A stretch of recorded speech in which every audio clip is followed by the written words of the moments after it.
Greeting interwebs, this is Jackie K, and welcome to my everlasting eternal suffering, aka Battle Bingo.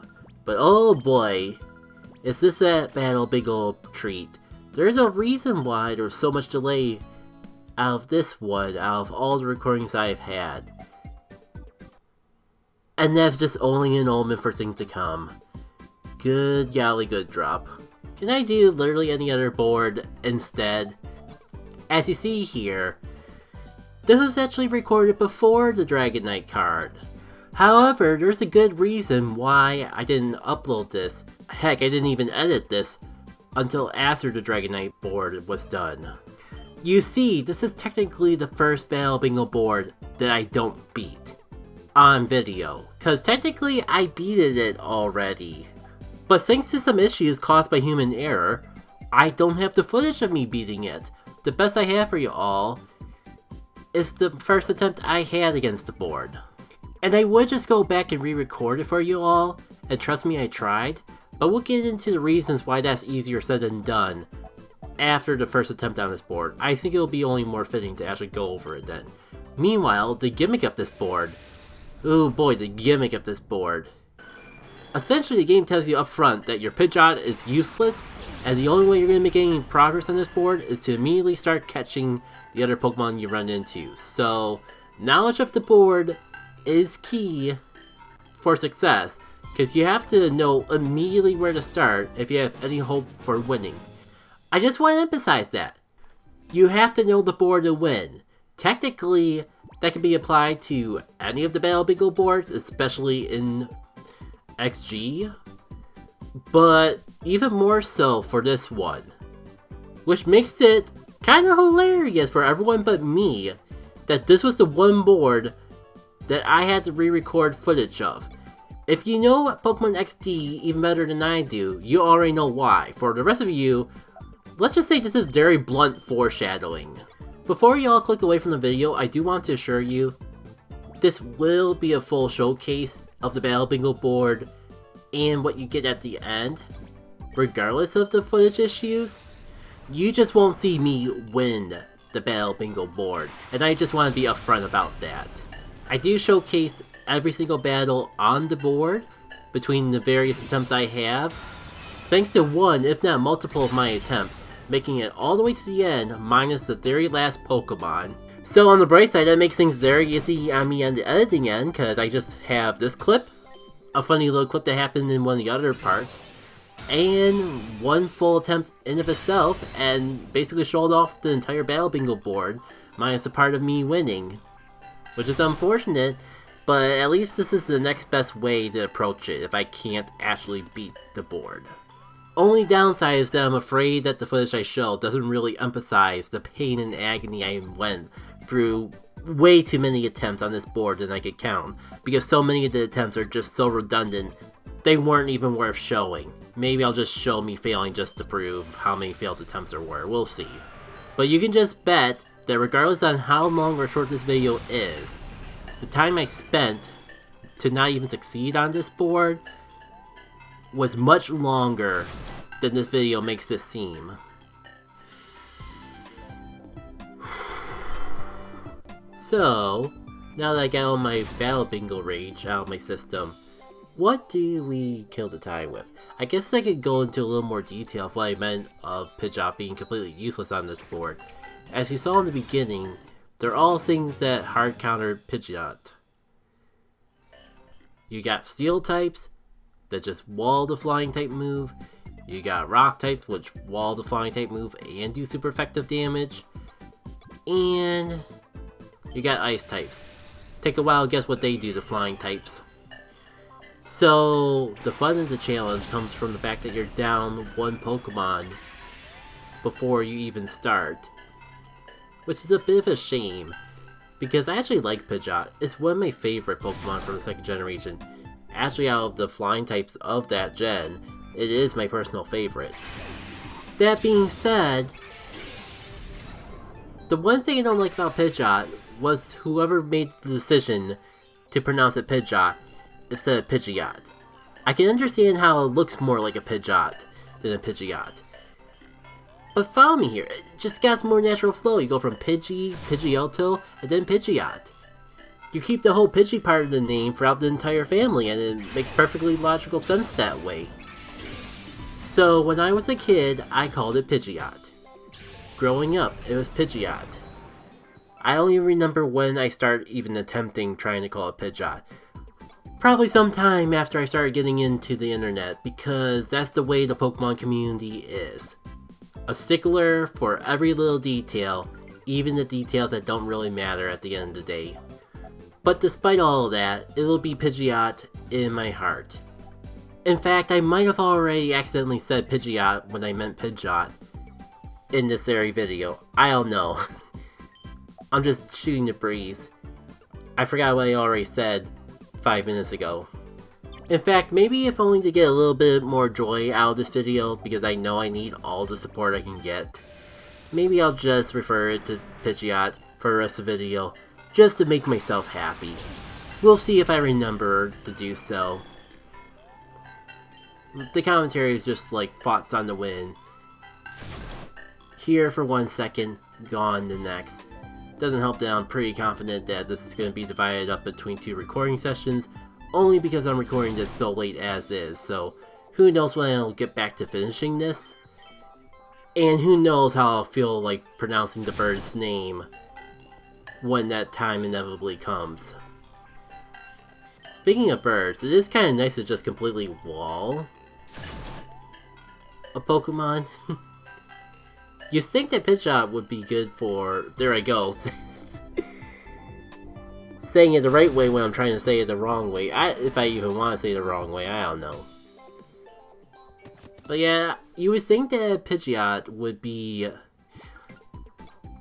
able to be useful there because it'd be completely immune, but I don't know. I forgot what it had already. I think it was Brave Bird though, and if that's the case, it's possible that it might have just destroyed itself between recoil damage and inevitably running out of power points and struggling itself to its demise. That reminds me that I'm glad that Pidgeot turned out to be the bird of all the birds from Generation 1 that got a Mega Evolution in X and Y. I'm not sure if they were thinking that it was a fan favorite. I'm not sure if it's just the online community that warped my perception. But I was under the impression that like people lost interest in Pidgeot as they got older. Like Pidgeot was iconic because of the anime and all that. And Pidgeot might be by extension because it wasn't like half an episode before Pidgeot releases itself from Ash. I guess you could argue that Ash released it, but within the context of the anime, it's kind of just like, nah, Ash, I got better things to do than be your Pokemon. These Pidgeot don't need me. And Ash is like, okay, because Ash is no stranger to just letting his Pokemon go if he thinks that'll be better for them, or if the plot of the anime demands that it's better for the Pokemon because they want to make room for Ash to have different Pokemon throughout the rest of the season. Because he can't just box the Pokemon. If we're going to get rid of an iconic Pokemon, we gotta do something eventful with it. And we can't just kill off Pokemon because the anime's for children! Yay! I won't complain because I probably never would have gotten to the anime if they just axed off Pokemon. Even literally. My bye. Like, I've at least heard the stories of the stuff that happens in the manga, and I kind of wonder how they get away with that stuff sometimes. I know that the cultures of Japan and the US are drastically different, but I thought we were on the same page about the violence that the children should consume at the very least. Speaking of anime, especially because I know I'm going to have to stop this conversation soon in order to talk about what happens after the first attempt, I got a question that I want to ask anyone who's still keeping up with the anime. How is it? I stopped watching the anime a while ago, so all I've really seen after the main character transition was the first episode in Japanese, because I could have sworn that they uploaded it on their social media platform, or they at least showed off a really good chunk of it between the trailers and that. I'll talk more about that in a sec, but we're just about to lose our first attempt, and I gotta show you the fun gimmick that happens if you try to re-attempt a board that you've already beat. So here we are, back at start. By the way, that start is my personal evidence that I actually beat the board. Yes, you saw that correctly. When you beat a board in Battle Bingo, they apparently shuffle it. I think even on my personal time playing the original Pokémon XD, I never bothered to beat a Battle Bingo board, or should I say I never bothered to open up a Battle Bingo board once I beaten it. Cause why would you? Poke coupons? Sure.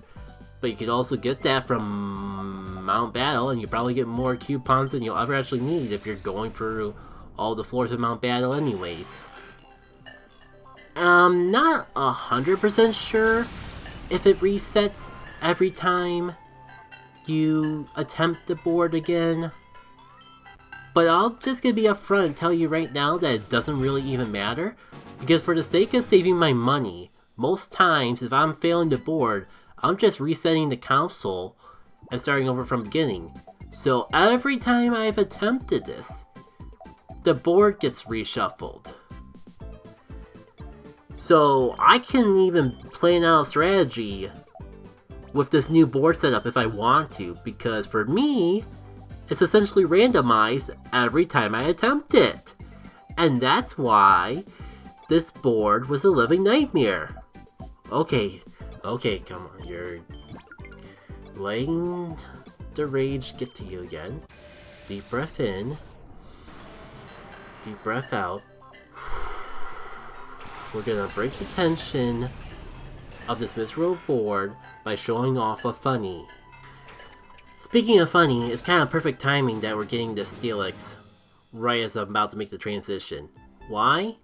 Well, so from my past experiences of previous attempts, both ones that I don't have because they were of the recording session that I lost, and any failed attempts that I didn't decide to include, I feel pretty good about Steelix. And not just because it's shiny. That's just the reason the clip is in the video. No, the real reason, Earthquake. It's ground steel, so it gets the same type attack bonus. And there's so many steel and rock types on the board, the Earthquake seems to make solid work out of basically everything that doesn't do super effective damage back to Steelix. So I'm not sure if it's part of the winning formula that is needed to actually beat this board. But that's the main reason I find myself gravitating back to it so often in and out. Now that we've had our fun seeing the gold-plated Steelix, it's actually kind of more tan than gold, but gold is the best my entire eyes can do at this moment. Regardless though, now that our fun is over, I think I'll just cut to the chase and show you at least a sample of how many failed attempts I've had, to drive that point home of how much heartache having to re-record this board was. I highly doubt this was every failed attempt I've had at the board, because like I said, there's a whole recording session that I lost the footage of through dumb human error. And who knows, I can't remember for sure, but I have a strong feeling that there's a whole bunch of recordings I just flat out delete because the attempts went absolutely nowhere. Yeah, like this one where I just flat out give in because I know I'm in a losing battle to start out with. And don't really have any options left that would do well. Let's see how badly this one goes. It doesn't seem too bad. Aron is 4 times weak to fighting type moves, and this Sneasel has Brick Break for whatever reason. This should go perfectly fine. Wow, Sneasel is a lot weaker than I thought. Plus it doesn't really matter because Earthquake is the thing. As Sneasel is just way too frail to actually carry his own weight. And like it or not, there was no better options for this attempt.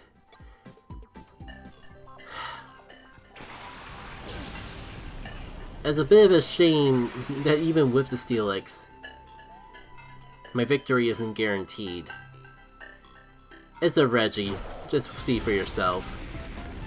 I mean, that seems like fairly solid damage for Reggie. Am I sure I left the right clip in?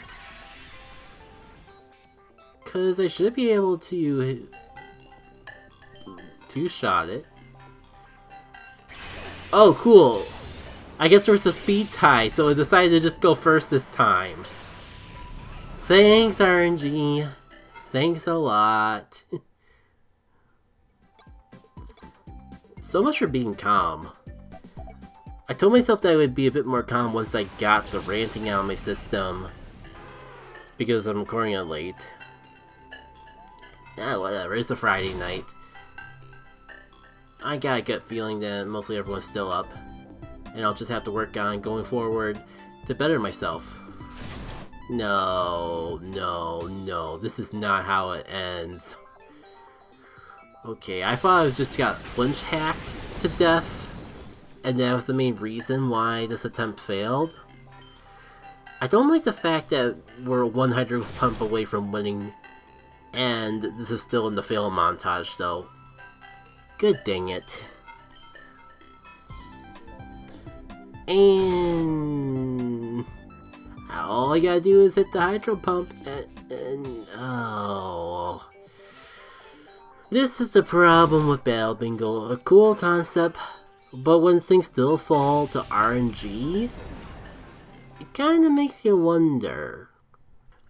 And like I said before, there's definitely many other attempts that don't even make it into this video.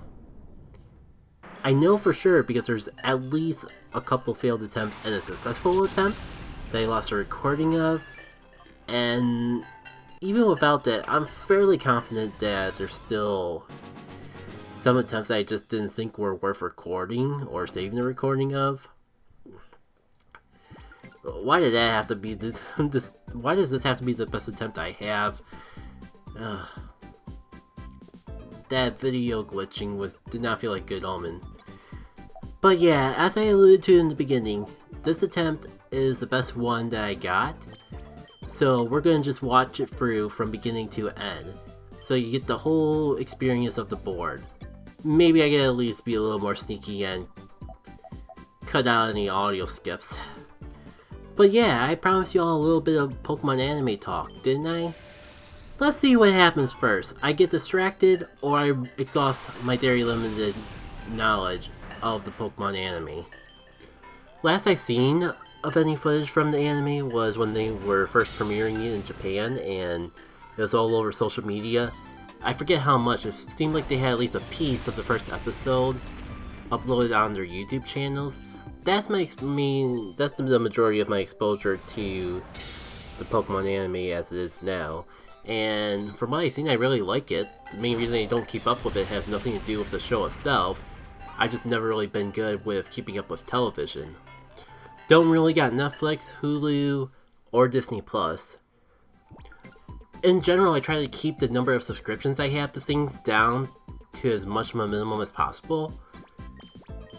Off the top of my head, the only things I can think of that I'm really subscribed to is Pokemon Home, technically Switch Online, but not at the moment.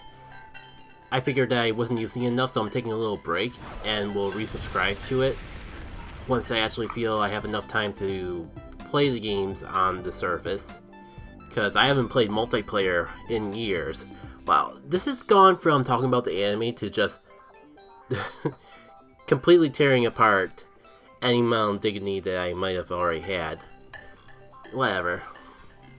So beyond those couple gaming services, I also have subscription to YouTube, and I support some people on Patreon, and that's about it. It's just I grew up in an era where you didn't have to pay subscriptions to own things. You could actually just save up your money little by little and then buy it all at once, and that kind of mindset just carries on with me till this day. Time just feels so limited, and if I'm not putting the time into actually using the things that I'm paying for, then why pay for them every single month? And just owning something and being able to play it whenever at my own pace just feels like there's a lot less of pressure. Like there's a lot less pressure to actually feel like I'm getting my money's worth out of the service that I'm paying for. Even if that wasn't the case though, I've never really been too big in television. I watched it quite a bit when I was young, along with playing games, but as I've gotten older, it seems like a lot of my spare times kind of just shift towards the video game environment. If not playing games, then either watching other people commentate about them, keeping up with the news of the gaming scene, and even working on videos like this one. The simplest way I can put it is that I just grew out of passive media. Any sort of drama that they put into television shows to keep people engaged, that tends to turn me off from them. It's complicated because I'm not saying that I want completely mindless entertainment all the time, but it's more just emphasize that when I'm playing a game, I feel like I have a lot more control over the entertainment I'm engaging with. Because just from being a piece of media that you have to give inputs to in order to affect, in order to progress, that makes me feel a lot more comfortable about pushing the agenda. And if a game does have a means for me to express myself along the way, all the better, I suppose. Though it's never really been a big requirement in order for me to enjoy a video game. That was a long tangent to say that there's a lot of shows that I probably would be much more engaged in if it didn't feel like I outgrew television and movies altogether. It's a weird environment because I know most people it's the other way around, where if they're going to grow out of any sort of entertainment, it's in the game sphere, and a lot of the common demographic and the mainstream media is more focused on the shows and the movies. But I just can't seem to get myself invested into them as easily. Over like the past few months, I've been trying to engage a little bit more. I don't have a lot of subscription services to actually engage with, but I know things like YouTube. You occasionally get some movies for free, and I've capitalized on that to like finally watch The Barnyard. Or at least I got halfway through it and took a break, and by the time I tried to finish watching the movie, it was no longer free, so lost out on that opportunity. The most recent movie that I've actually watched was the animated movie called Cats Don't Dance, I believe. I forget who made it, but I know it was one of the main media producers. I enjoyed that experience quite a bit. I'll admit, I kind of skipped through the middle part where there was a whole liar reveal thing, because I guess that might be part of the reason. Like I was saying, I get easily deterred away from drama. So, the liar's reveal is probably my... well, not just a liar reveal. Any sort of drama that's pulled from misunderstanding and miscommunication, I just can't stand that crap. And I think, like, as that became much more common of a trope in movies, that didn't help my interest in engaging with them. While I was thinking of it though, to emphasize, like, I can't even remember the last time I've been into a movie theater. Even if we take the pandemic out of the equation, first thing that comes to mind was when it comes to the last movie I seen in the cinema was Wreck-It Ralph, not 2, the original. I know there was at least one other movie since then that I've seen, but I know it's the last time that I saw a movie was at least a couple years before the pandemic, if not more so. So yeah, I probably don't know anything about any major popular movie or TV show. I say hesitantly because the more I think about it, I probably learned a lot about pop culture through osmosis. Like, even if I don't watch movies or TV shows, I often see a lot of reviews that other people do on YouTube of movies and TV shows. So there's definitely some middle ground that I know purely through osmosis. Like, I know Wish ended up being a terrible movie. I know no one likes Wish, minus its small majority that see it as missed potential. Why did I say majority when I meant minority? Oh, I'm not cutting that out. I think a better example would be I probably know way more about, regrettably, know more about Megamind 2 than I do about the Star Wars series. Just because that really hit people the wrong way, so the internet would not shut up about it. And I do know enough about Megamind to know that the fans have all the reason to be upset that they basically took a movie, or I guess in this case it's now a franchise, that's been dormant for like 20 years, and just made a... What do we even call Megamind 2 and the television series that immediately follows? My first thought is like a TV movie, followed by a TV show. I guess that's objectively the most accurate way to describe it. But based on what I heard, I kind of wonder if that's being too generous. But the problem is that they advertise it more as a cinematic movie. Something made for the fans. And yet, in execution, it's just a television kids show. That's kind of the problem that I've gathered with Megamind 2. Not even the quality? Not to say that the quality isn't bad. I'm using so many double negatives, but I can understand that the quality is bad. But I think the real issue is that it was marketed as a good sequel, that fans were dying, that DreamWorks finally listened to the fans and gave them a Megamind 2 that they wanted so badly. And in execution, they just forked it over to the TV side of the company and made that movie off the budget of a television show, and then made a television show off that same budget. Yeah, I mean, you feel free to correct me if I'm missing any of the details. Like I said, I haven't watched the movie because, my god, I have so little time. My time is so limited on this planet. Why would I waste it watching Megamind 2? When literally everyone I've seen talk about it says it's a complete waste of time. At best.